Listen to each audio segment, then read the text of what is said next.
Queridos e amados irmãos em Cristo Jesus,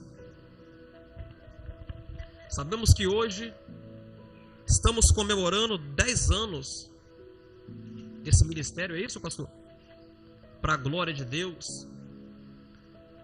E estamos em uma festividade na qual o tema é unidade.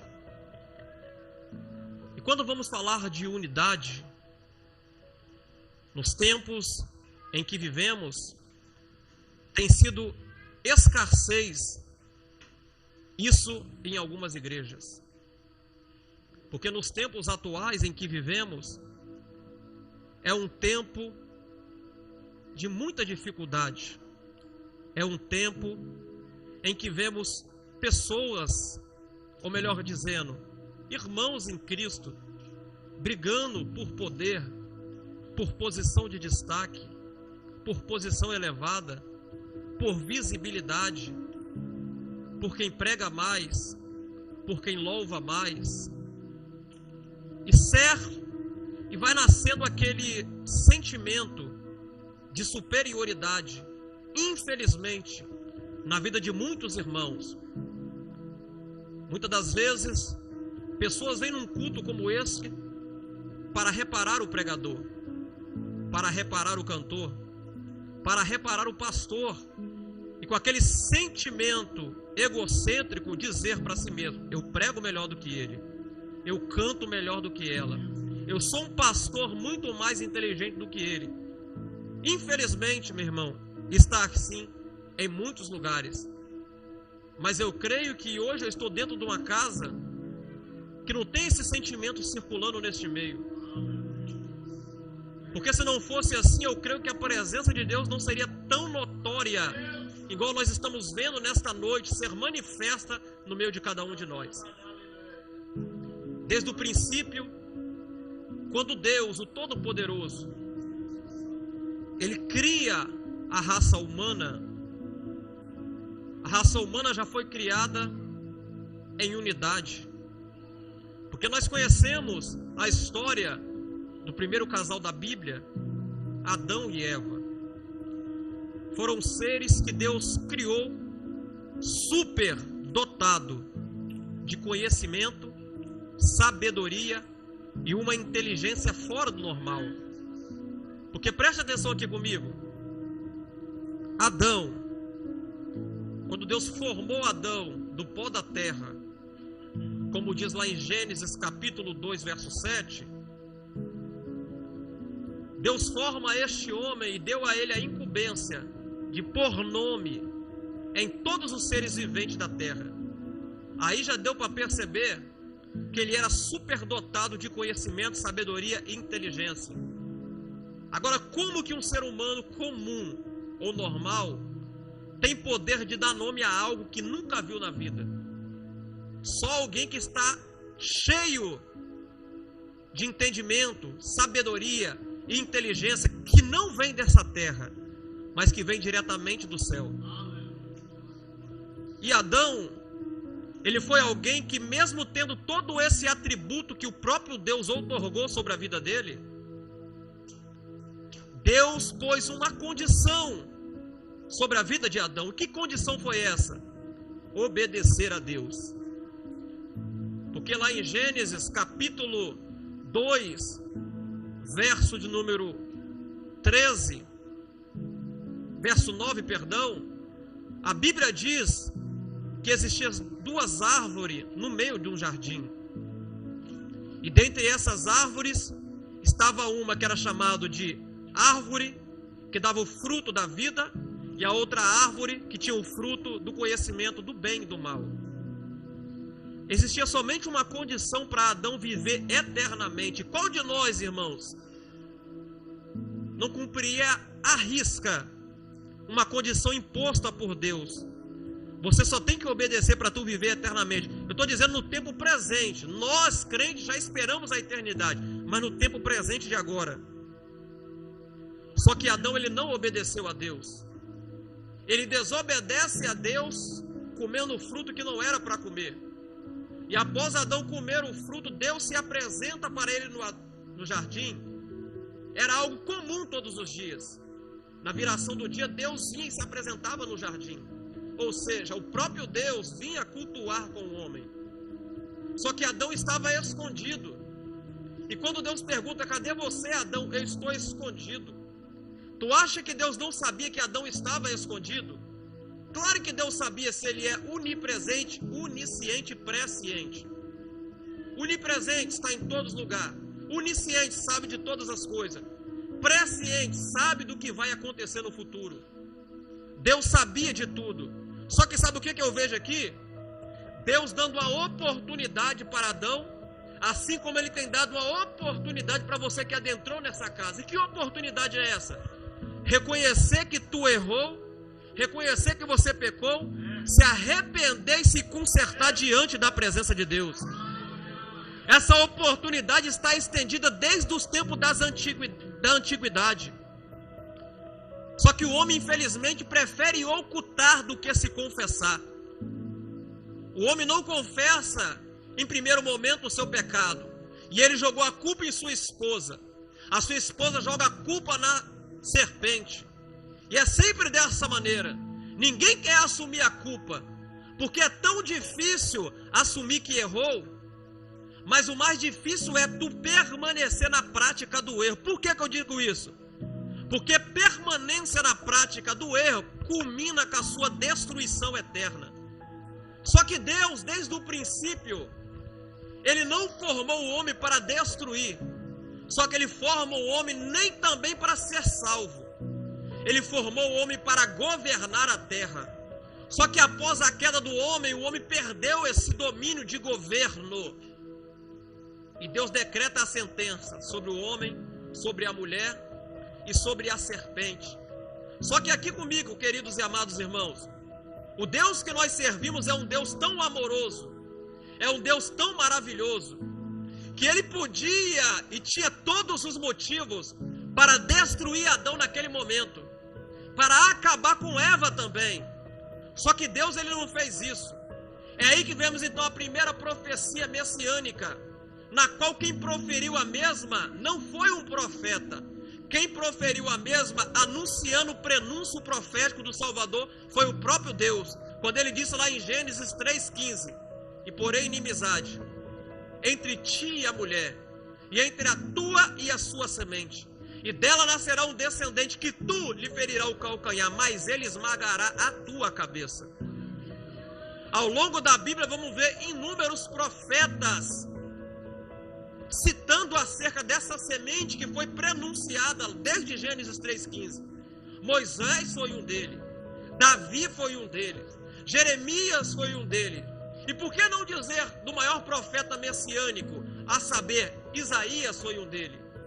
O prenúncio profético nasceu, cresceu, viveu na terra, e ele veio enviado a essa terra com um só propósito.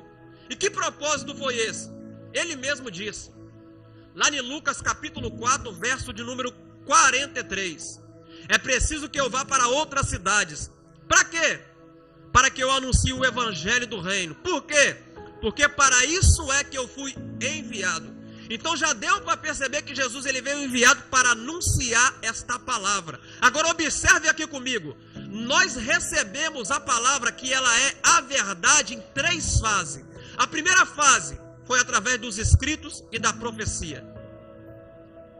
A segunda fase foi através de Jesus, pois ele mesmo disse em João 14, capítulo de número 6. Capítulo 14, verso 6. Eu sou a verdade. E a terceira fase, no Espírito Santo, João 14, verso 16. O Espírito da verdade, verso 17. Agora observe uma coisa. A verdade personificada, ela está exposta para todos. Só não vê quem não quer ou quem gosta de viver na mentira. Porque viver fora dos caminhos do Senhor é viver na perversidade e na mentira. Agora viver nos caminhos do Senhor é viver na verdade verdadeira. Sabe você que está me ouvindo aqui nesta noite que ainda não serve a Jesus? Lá fora, tudo que dizem para você, fora dessa verdade aqui, Pode ser a verdade que tu acha que é verdade. Eu afirmo com base na palavra. É mentira. Tudo que dizem lá fora, fora dessa verdade, à luz das Escrituras, é tudo mentira. É tudo engano. É tudo coisas que vai conduzir para um só fim: destruição eterna. Só que é por isso que Jesus se manifestou nessa terra, para trazer para você a oportunidade de você se arrepender, se consertar ou retornar para os caminhos do Senhor.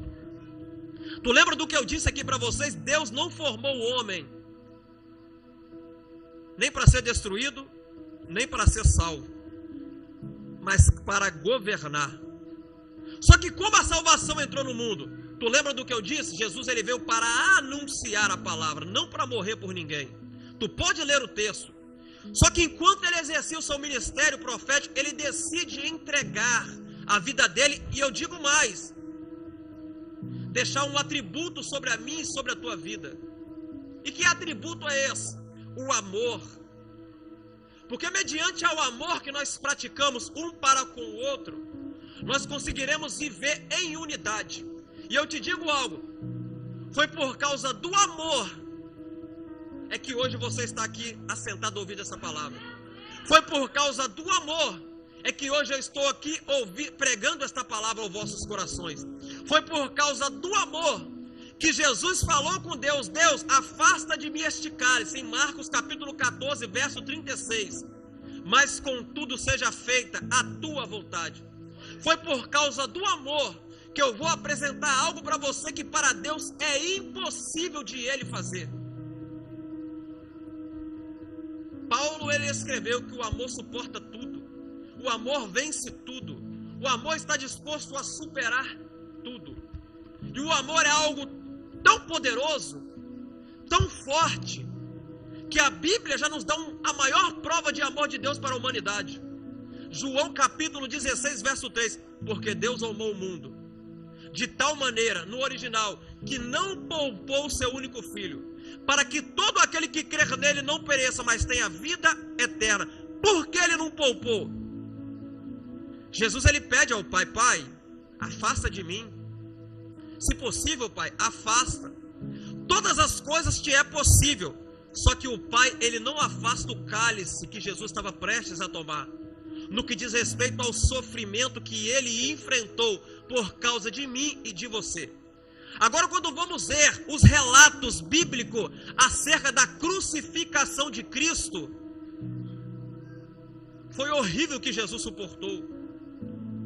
E eu creio que ninguém aqui estaria disposto a enfrentar o que Jesus enfrentou por uma só pessoa, que dirá pela humanidade perversa e caída nos tempos atuais que nós vivemos. É por isso que Paulo foi muito enfático em dizer, lá em Romanos 5, verso 8, mas Deus prova o seu amor para conosco, em que Cristo Jesus morreu por nós, sendo nós ainda pecadores. Nós estávamos na qualidade de inimigo. Primeiro, nós não daríamos a vida por ninguém. Segundo, que dirá para o inimigo? Só que Jesus ele foi capaz de dar a vida por nós. E não só dar a vida, mas também sofrer por nós. Agora tu imagina uma coisa, o Criador sendo humilhado e ridicularizado pela criação que ele mesmo criou. Qual de nós aqui suportaria, com toda a autoridade concedida por Deus, ainda mais se nós tivéssemos poder de dar somente uma ordem, cessa tudo, e tudo se acabava? Só que Jesus ele não fez isso, ele suportou tudo calado, cumprindo Isaías 53, 7, como um cordeiro mudo. Ele foi levado ao matadouro. Jesus suportou o que ninguém suportou. E sabe por que Jesus ele suportou? A cruz que ele enfrentou, o sofrimento que ele enfrentou, não foi por causa do amor. Porque amar, Deus ama desde o princípio. Eu disse aqui no início, se Deus quisesse acabaria com tudo, com Adão e com Eva. Mas o amor foi a causa de Deus não acabar. Por que eu digo isso? A cruz, ela foi uma consequência que o próprio Deus enfrentou por causa deste amor que ele sente por mim e por você. Talvez tu olha para você, na sua concepção tu diz, ninguém me ama, ninguém gosta de mim, Eu sou o mais desprezado da família. Não é nada, meu irmão. Quem está colocando isso na tua cabeça é Satanás, o inimigo da tua alma. Tu pode até ser desprezado por seres humanos, mas existe um ser divino que ele não abre mão de você. Existe um ser divino que ele não deixa você por nada. Existe um ser divino que através do Espírito Santo de Deus foi lá no teu íntimo e trouxe você aqui neste culto, nesta noite, para ouvir esta palavra e para dizer para você que ele ama você com todos os poderes dele. Por que eu digo que o amor, a cruz foi uma consequência desse amor? Desde Gênesis a Apocalipse, vamos ver que tudo para Deus é impossível. O próprio Jesus afirma: Pai, tudo para ti é impossível. Afasta de mim este cálice. Mas Deus não afastou o cálice. Deus deixou Jesus sofrer. Por quê? O salmista, presta atenção nisso daqui. O salmista, ele escreve no Salmo de número 139, do verso 1 ao 26, que o amor de Deus dura para sempre, a sua misericórdia é infinita. Já podemos perceber a infinidade, algo que não tem fim. Então o que eu digo para você aqui, para tu entender isso daqui? Maior do que o poder de Deus fazer todas as coisas, assim como ele fez o planeta Terra, assim como ele fez o universo, assim como ele criou tudo que existe com um só método, o poder da palavra, é o amor que ele sente por você. E eu digo algo aqui para você nessa noite: é impossível Deus deixar de amar alguém. Eu vou repetir isso daqui para você entender. Deus pode fazer todas as coisas que ele bem entender, no sentido de fazer obra, mas no sentido de sentir é interno, é sentimento. É impossível Deus deixar de amar alguém. Só que o diabo, o inimigo de tua alma, ele tem tentado de todas as maneiras convencer você que você está desamparado, que ninguém ama você, que ninguém gosta de você. Sabe por que o diabo ele tenta de todas as maneiras? Porque o futuro dele já está escrito em Romanos 16:20, e em breve o Deus de paz esmagará Satanás debaixo de vossos pés. O que é do diabo já está definido, mas o que é seu está na sua mão, o direito de escolha. É você quem escolhe, meu irmão, qual será o seu futuro. De Satanás já foi determinado desde a eternidade. Só que Deus, ele é tão bom, tão maravilhoso, tão misericordioso, que ele deu esse direito de escolha em tua mão, de definir o seu futuro. Eu escolhi decidir o meu futuro na presença de Deus. Porque com o futuro na presença de Deus, mais à frente existe uma eternidade me esperando. Não é algo que acaba com 10, 20, 30, 100, 200, 1000 anos, não. Tenta calcular o que é eterno. A mente humana limitada não consegue calcular o que é uma eternidade. É o que Deus tem logo ali para você. Só que tem gente que não entende isso. Tem gente que não pode passar por uma prova, por uma dificuldade. Já pensa em abandonar Jesus, já pensa em abandonar a presença de Deus. E Deus está dizendo para alguém aqui nesta noite: resista só mais um pouquinho na minha presença. Porque quando tu estava lá fora, tu resistia tantas coisas, mas não saía do mundo. Passava por tantas coisas, mas não deixava de servir Satanás. Agora na minha presença tu não quer suportar uma provinha. Entenda uma coisa: a prova que tu passa hoje tu não entende, mas amanhã tu irá entender que tu adquiriu maturidade e resistência espiritual, e tu glorificarás o nome do Senhor.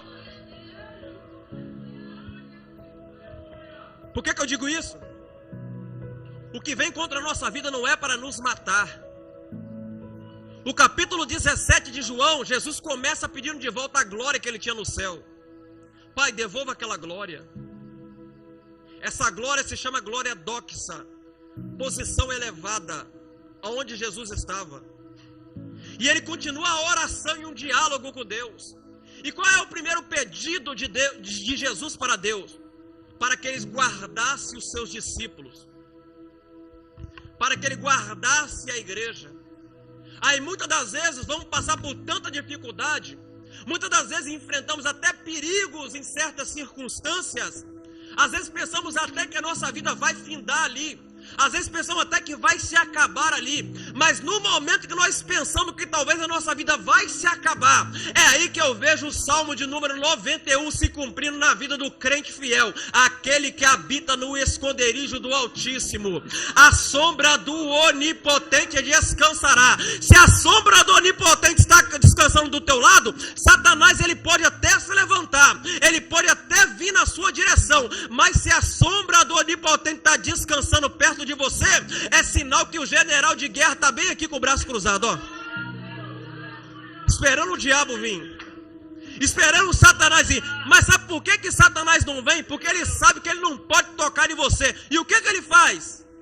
Ele fica de longe jogando as setas, dados inflamados, deixando a sua mente conturbada. Só que eu te dou um conselho: quando você chegar nesse estado da sua mente ficar conturbada, só existe um meio de você vencer: é se prostrando diante do Senhor, é pedindo em oração e súplica a Deus, porque não tem como você vencer a luta que tu enfrenta neste mundo. Eu vou dizer algo aqui para você, rapidamente eu já volto pro texto.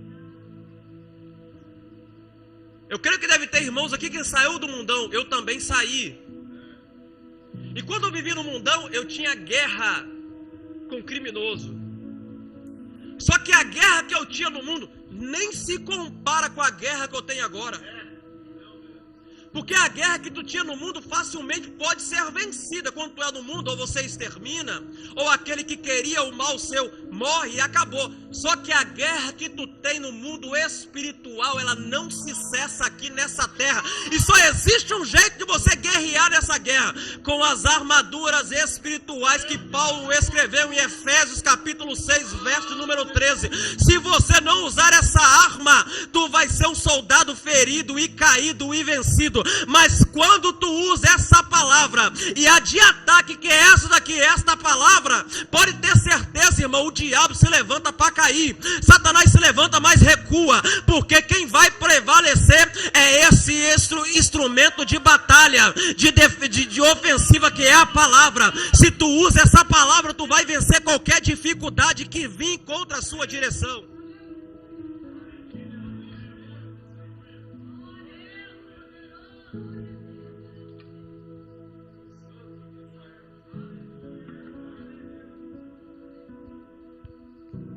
O primeiro pedido de Jesus: guarda eles. O segundo pedido de Jesus em João 17:17: santifica eles. A palavra santificar significa separar. Eu não tem como você ser separado, misturado. Eu vou simplificar isso daqui. Tem gente que quer estar na igreja, mas também quer estar com o pezinho na beiradinha do mundo. É só a pontinha do pé. A pontinha só do pé contamina o corpo inteiro. Tem gente que quer servir a Jesus, mas também quer servir o diabo. Em que sentido? Tudo aquilo que tu faz que não agrada a Deus, agrada a Satanás. E se tu agrada a Satanás, pode ter certeza que tu está servindo ao diabo. Mas Deus me trouxe aqui como um servo e um profeta para dizer: você não é igual a esse mundo perdido que está lá fora. Você é diferente porque você é separado, santificado. Você não é igual muitos aí fora que estão seguindo uma modinha do mundo. Porque em muitos lugares por aí, meu irmão, ser crente virou um estilo de vida. Ser crente virou somente uma modinha.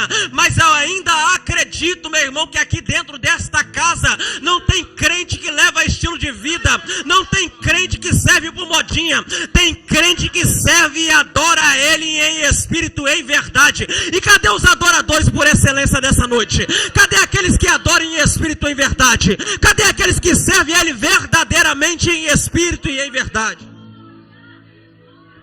Você é separado, você é santificado, você é diferente, não é igual a multidão que está lá fora. Aí nos tempos atuais tem muitas pessoas trocando até de congregação, pastor. Por que trocam? Eu vou sair daquela congregação porque ali é muito rígido. O pastor proíbe isso, o pastor proíbe aquilo. Só que na igreja ali do lado de fulano, cercano, bretano, lá o pastor não proíbe isso, não proíbe aquilo. Lá eu posso até tomar um vinhozinho, fazer uma tatuaginha. O homem não proíbe, mas a palavra proíbe. Jesus proíbe. E se ele proibiu, está proibido e ponto final. Não tem essa de questionar o homem, querer colocar moda, inventar coisas. Porque a igreja de Cristo, ela é separada, ela é selecionada, ela é um povo diferente e eleito para a glória de Deus Pai. Alabandaraia, mandou recandarai. Ele é bandaraia, mandou. Presta atenção nisso daqui. O terceiro pedido que Jesus ele pede ao Pai antes de subir ao céu, que eles sejam uma só unidade, assim como ele e o Pai também é um. Meu irmão, vai apertar quando eu começar a pregar nesse ponto aqui agora. Jesus ele faz um pedido ao Pai que ele seja uma só unidade. Primeiro, proteção. Segundo, santificação. Terceiro, uma só unidade. Só que nos tempos atuais, irmãos, é triste o que eu vou dizer. O povo não tem vivido em unidade. O povo tem vivido em quantidade, que é diferente de unidade. Quando vamos olhar para o mundo, existe aproximadamente 33.800 denominações diferentes. Só que nos tempos atuais em que nós vivemos, quem é crente de verdade não olha para a igreja como denominação, olha para a igreja como uma noiva de Cristo. Porque denominação, eu não vi na Bíblia nenhum lugar chamando igreja de denominação. Até em Apocalipse, quando Deus direciona a carta para as igrejas da Ásia Menor, não tem nome. As igrejas são chamadas de cidade. A igreja que está em Filadélfia, em Sardes, em Éfeso, em Pérgamo, em Tiatira, e assim vai. Só que nos tempos atuais tem pessoas que pensam que denominação leva alguém para o céu. Aí começa esse vínculo de inimizade, esse vínculo de rivalidade. Vou simplificar para você entender. Eu não vou na igreja de fulano porque lá o povo é meio estranho. Eu não vou na igreja de Bertano porque eles não vêm na nossa igreja. Irmãos, é triste o que eu vou dizer para você, mas nos tempos atuais está uma rivalidade terrível no meio do povo de Deus. Aí eu pergunto, que povo é esse que não anda em unidade? Que povo é esse que não anda em conformidade com a vontade de Deus? Porque a igreja, ela é uma só, não é várias. Eu estava alguns dias atrás pregando lá no estado de Goiás, e um pastor me disse algo que entristeceu o meu coração de tal maneira. Eu falei, meu Deus, na hora eu falei, que céu é esse que esse povo está indo? Só se for o céu atmosférico, por meio de um avião, ele vai mesmo. Mas o céu que é da igreja, a noiva de Cristo, esse povo não está indo não. Pode ir para qualquer outro céu, até o céu galáctico, mas o céu que a noiva vai não está indo. Por que eu digo isso? O pastor falou comigo bem assim, varão, eu estou divulgando esse culto tem quase um mês que você vai estar vindo aqui. Aí tem um irmão que falou que vai vir ouvir a palavra de Deus, e ele conhece você e tem visto a sua obra, a obra que Deus tem feito através da tua vida na internet. Só que ele me disse algo que deixou triste. Eu falei, o que ele te disse, pastor? Que um pastor de tal igreja que ele congrega, com 44 congregações, convocou uma reunião com todos os membros e líderes, dando uma ordem, um veredito. E que ordem foi? Vai ter uma festividade sábado na igreja tal, tal, tal. Está todo mundo proibido de ir. Eu falei, meu Deus, pastor. E o pastor falou comigo, sabe o que mais me entristeceu? Eu falei, o que foi? Que o irmão falou que vai vir mesmo assim, não vai nem saber da ordem do pastor, vai vir fora da direção do pastor. É triste nos tempos que nós estamos vivendo, mas infelizmente está desta maneira. Os crentes atuais não têm vivido em unidade. Quando foi apresentado, os irmãos que vieram como pastor, irmãos, isso é louvável. Um pastor vir com outros, com a congregação em outra igreja, porque nos tempos atuais, igrejas não vão na outra igreja para contribuir, Porque estão olhando a igreja como denominação. Só que igreja, ela é um corpo formado por membros. Ele é bandarai. A igreja, ela é um corpo formado por membros.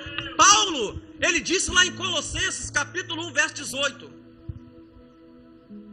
que Cristo é o cabeça do corpo, que é a igreja. Deixa eu conjecturar com você. A nossa cabeça é de onde surge o comando. Se eu estou mexendo a minha mão aqui agora, surgiu daqui primeiro o comando. Se Cristo é o cabeça da igreja, a igreja era para andar conforme a mente e o comando de Cristo. Aí eu pergunto, quem é o cabeça de tais igrejas por aí, que tem vivido nesse vínculo de rivalidade e inimizade? Entenda uma coisa, nós somos um só povo, meu irmão. Porque na hora que o arrebatamento acontecer, mediante ao som da última trombeta, vai subir a igreja. Não vai subir a Assembleia de Deus, não vai subir Igreja Batista, não vai subir Metodista Wesleyana, não vai subir Igreja Católica, não vai subir denominação nenhuma, vai subir o povo que foi comprado, lavado e remido pelo sangue de Cristo. Só que eu quero dizer algo aqui nesta noite para você entender. Está na hora de nós tomarmos uma posição e vivermos em união com nossos irmãos. O salmista escreveu no Salmo de número 133: ó, quão bom e suave é que os irmãos vivam em união.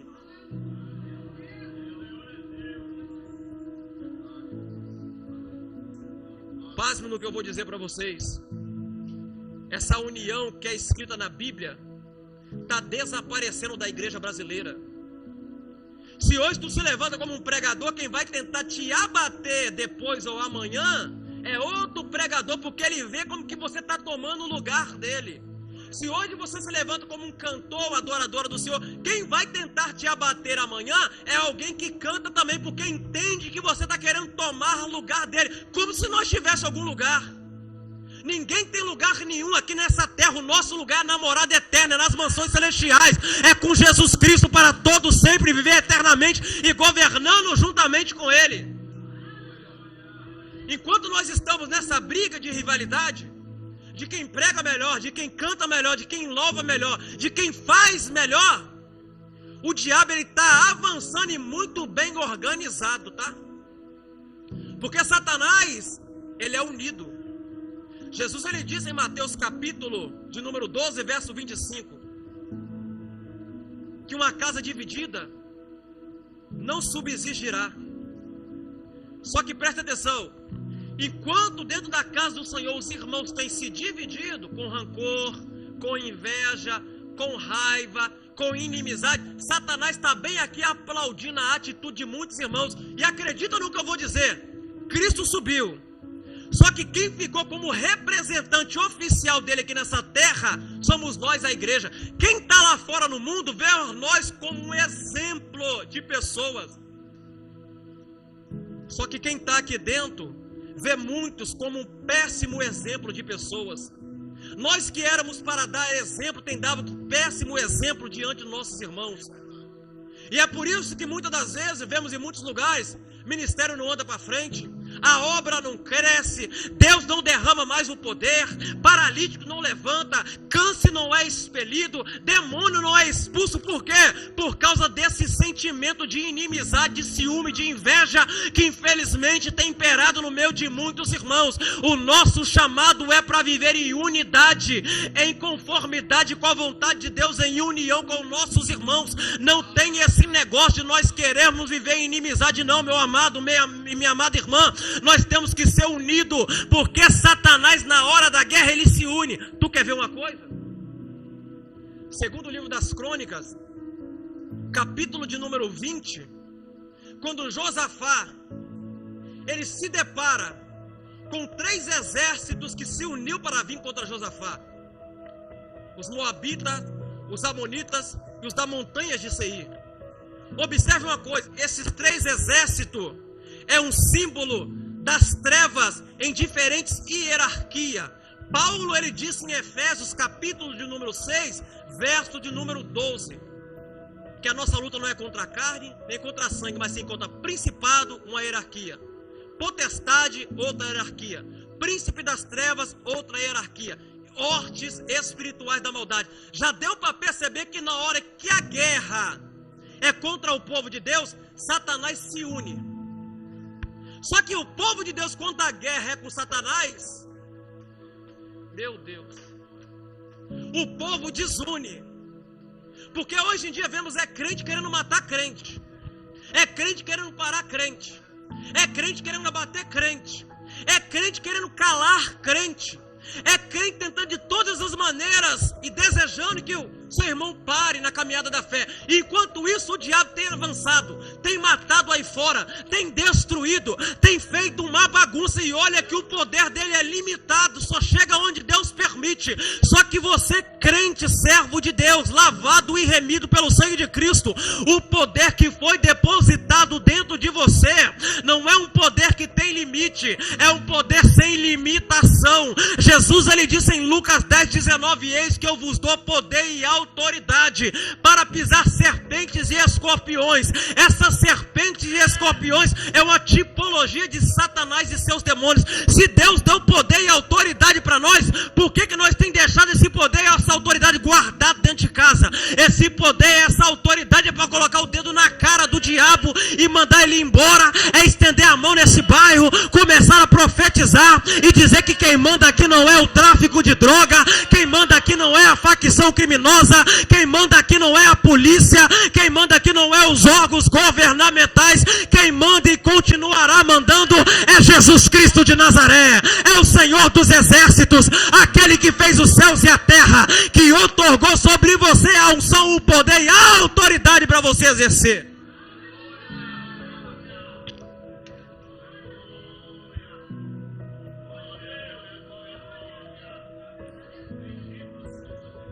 Escuta isso aqui.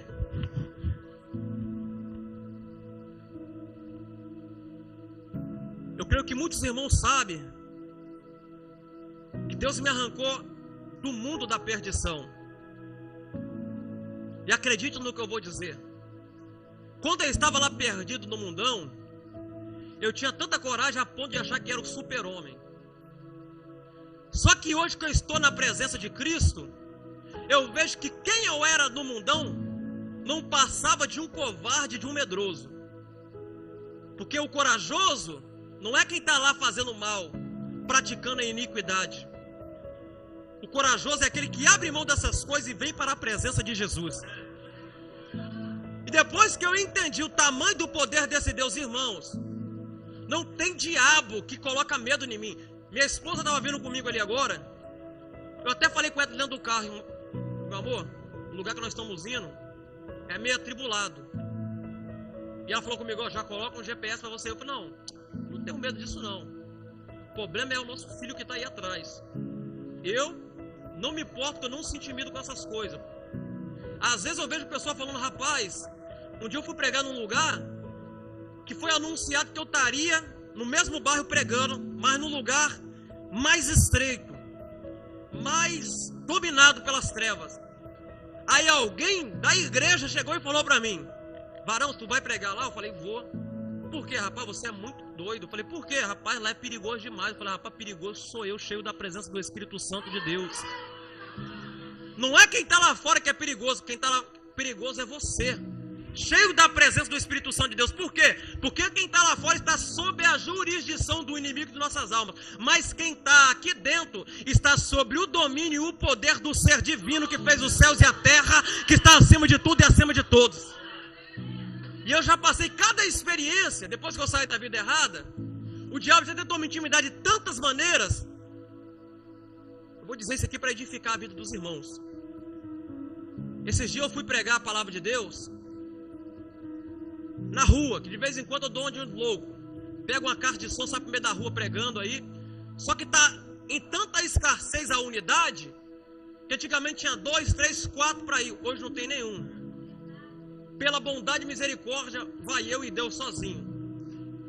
Eu falei: Deus, eu preciso pregar na rua, preciso evangelizar. E eu fui na direção de Deus, e Deus me direcionou para um lugar que outrora sem Jesus não pisaria ali de maneira nenhuma, porque se eu pisasse lá sem Jesus, era pisar para morrer. Só que eu fui lá, neste lugar, pregar. Minha esposa havia sonhado uns dias antes: Diego, eu sonhei que você foi em tal lugar assim, assim, e as pessoas te reconheceram lá e vieram com arma e iam te matar. Só que você começou a conversar com eles, e eles deixaram você ir embora, mas xingaram você de tudo quanto é nome ruim. Aí eu fui neste lugar, mas não estava nem lembrando do sonho. Aí quando eu cheguei neste lugar, eu vi que passava um carro sulfilmado que não dava para ver ninguém, nem um vulto lá dentro. Estou caçando um lugarzinho para ligar a caixa de som. Esse carro estava em uma direção, irmãos. Quando ele me viu, ele parou, voltou e parou do meu lado. Não abriu o vidro, não saiu ninguém. Eu não sei quem era que está lá dentro, eu não posso afirmar porque eu não vi. Mas logo eu imaginei, alguma pessoa me reconheceu quando eu era da vida errada. Só que eu pude perceber naquele momento uma guerra no mundo espiritual, porque eu não fui ali porque eu sou achando que era um super-homem, não.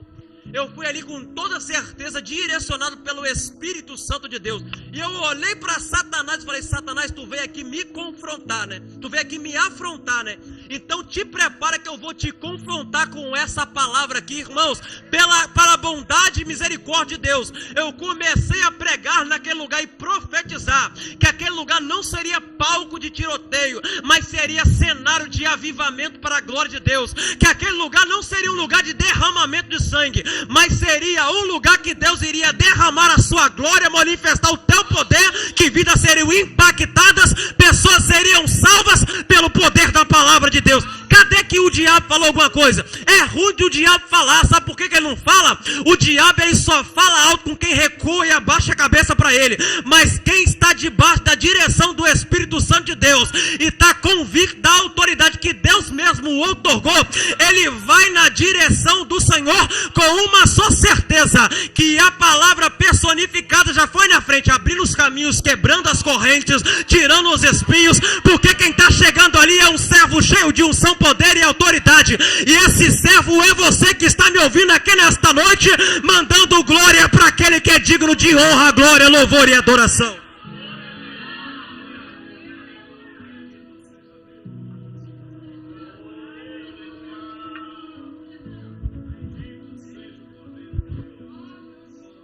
Só que presta atenção, o tema é unidade. Esse poder e autoridade que eu preguei aqui nesta noite, não vai achando que está liberado sobre a tua vida se você não viver em unidade com seu irmão. Não vai achando que está liberado se você não estiver em unidade com a igreja, em comunhão com os irmãos. Vai não, irmão. Não vai não, ou vai para morrer, ou vai para passar vergonha. Mas se tu está convicto, que tu está em comunhão, que tu está em unidade com a igreja, pode chamar. Pode mandar vir Satanás, pode mandar vir comitiva, pode mandar vir principado, potestade, príncipe das trevas, hortes espiritual da maldade, que existe alguém mais poderoso do que tudo isso que está do teu lado e habitando dentro de você. E quando ele chegar para se confrontar você, não abaixa a cabeça não, igual já vi por aí, pessoas correndo, de pessoas endemoniadas, crente correndo. Estende a mão na direção dele, usa o poder e a autoridade que Deus te deu, porque tu tens sobre a tua vida esse poder. Jesus liberou esse poder sobre você, e Jesus permanece vivo para sempre e habitando também dentro de você.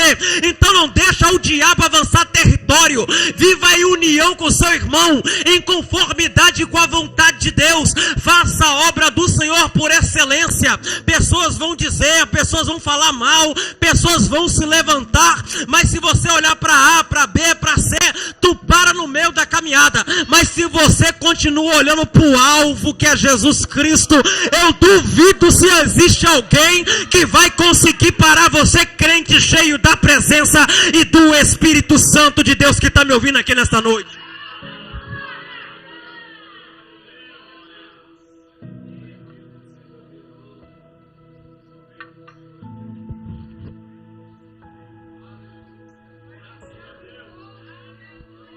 Escuta, esse aqui vai me finalizar.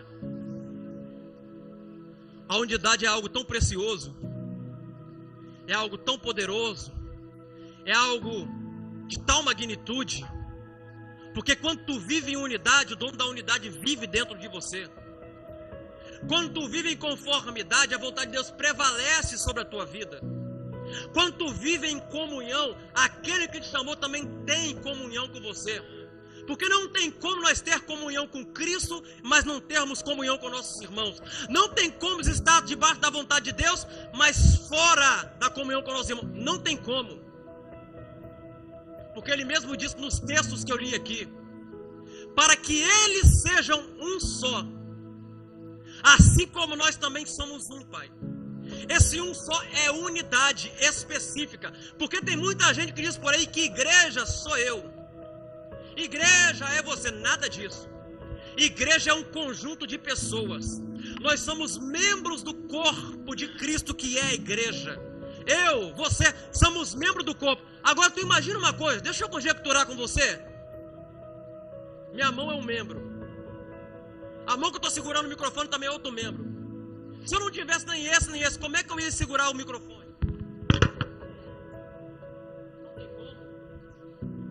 Não tem jeito de eu segurar o microfone, por quê? Porque eu preciso desses dois membros. Assim também somos nós na presença de Cristo, como a igreja e membro do corpo de Cristo. Nós precisamos um do outro e temos que viver em unidade, para que quando o som da última trombeta soar, nós não ficarmos aqui. Porque quem vai subir não é denominação, não é uma pessoa só, é a igreja.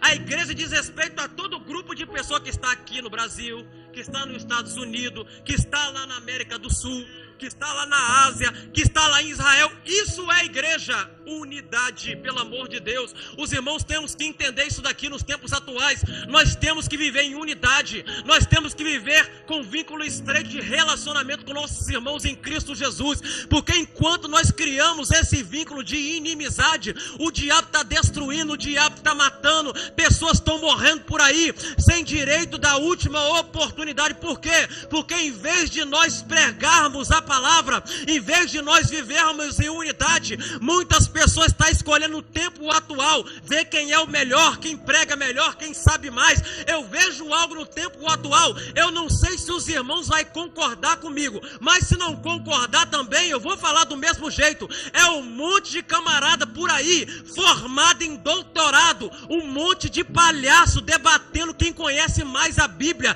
discutindo pós-tribulacionismo, pré-tribulacionismo, colocando mais confusão naqueles que são incrédulos e leigos. Aí eu pergunto, se esses camaradas usassem esse entendimento, em vez de ficar na internet debatendo quem está certo, quem está errado, e pregar a palavra de Deus, eu tenho certeza absoluta que o diabo não estava fazendo essa bagunça do mundo. Mas eles preferem testar os seus conhecimentos e mostrar quem é mais inteligente, quem entende mais que o outro, para estarem em evidência. Enquanto isso, Satanás vem avançando, Satanás vem destruindo, Satanás vem imperando, Satanás vem conquistando território, vem implantando principados, vem implantando potestade, e a igreja está só recuando, sendo que o papel da igreja não é recuar, o papel da igreja é avançar com unção, com poder e com autoridade para a glória de Deus Pai. Se põe de pé no nome de Jesus.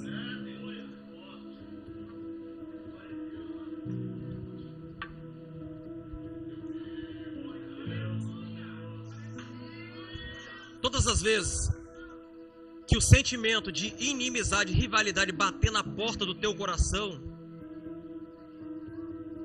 dobre o seu joelho no chão e joga por terra esse sentimento, porque se você não jogar, ele vai jogar você por terra. Todas as vezes que o rancor bater na porta do teu coração, talvez por uma palavra que o teu irmão não falou, que você não gostou, procure ele, se acerte e converse com ele. Porque você é um membro do mesmo corpo que ele também é membro.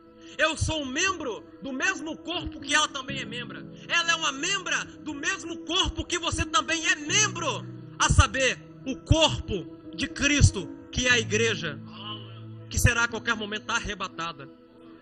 E esta é a palavra que eu deixo ao coração dos irmãos. Mas antes de eu finalizar, a pergunta que não quer calar: você que ainda não aceitou Jesus, ou que está afastado dos caminhos do Senhor, quer voltar para Jesus agora? Levanta sua mão em nome de Jesus.